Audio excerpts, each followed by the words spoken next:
Someone impersonated me.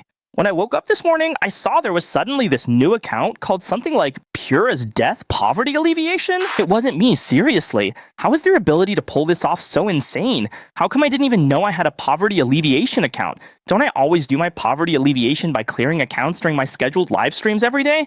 I'm honestly baffled. Do these people have something wrong with their heads?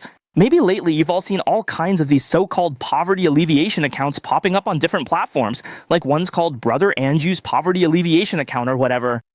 And then when you click into their profile, it actually kind of looks legit. There's even one called Meng Chuzen Poverty Alleviation Account, or they'll say something like Zhao Zhe's Poverty Alleviation Account. Let me just set the record straight for everyone. They're all fucking fake. Don't believe any of these people, seriously. They're total assholes.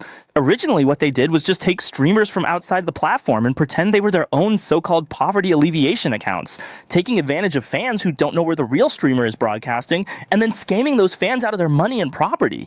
So next, let me expose how these assholes are making money with this scam. First, they pretend to be the streamer and send private messages to fans using something like so-and-so's poverty alleviation account, pretending to be the streamer's official poverty alleviation account.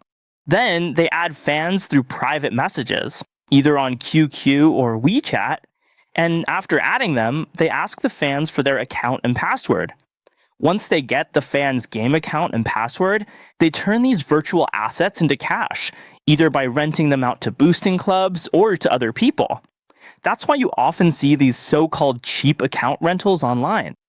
That's where these cheap accounts come from. Some go even further. After adding your social media or your QQ or WeChat account, they'll try to trick you into giving up your security info or real name verification details, disguising it as a streamer account transaction. To put it simply, it's account theft. Basically, they pretend to be a streamer to steal your account. This kind of behavior, stealing streamer fans' accounts, is really rampant and hard to guard against. A lot of fans have fallen for it, especially in Arena Breakout. Arena Breakout is the hardest hit area because the average age of its users is pretty young, mostly kids, a ton of elementary schoolers. The Delta region is hit even harder. For example, things like the so-called Delta Yangqi family poverty relief accounts, all of those are fake. Everyone, please don't fall for it. There's another trick too. People pretend to be the streamer and put a QR code in the live stream telling fans to scan it.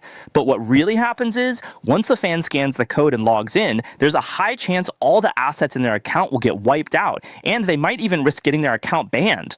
For example, if you scan a code on one of these so-called charity accounts, after you scan it, they'll sell your account to certain account resellers, clubs, or even to cheaters who like to use hacks, all to make a profit. Once your account is scanned, not only is it easy for your account to be destroyed and your assets wiped out, but if you've bought skins or have items in your vault, you could even face the risk of your account being banned. That's because most people who buy or rent these accounts just use them to cheat. So here, I want to seriously warn everyone to be extremely careful.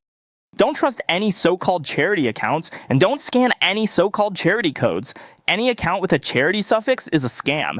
If you want to check whether a streamer is really who they say they are, just go to their main page and check. Streamers with the music note icon are definitely streaming on Douyin, not on Bilibili.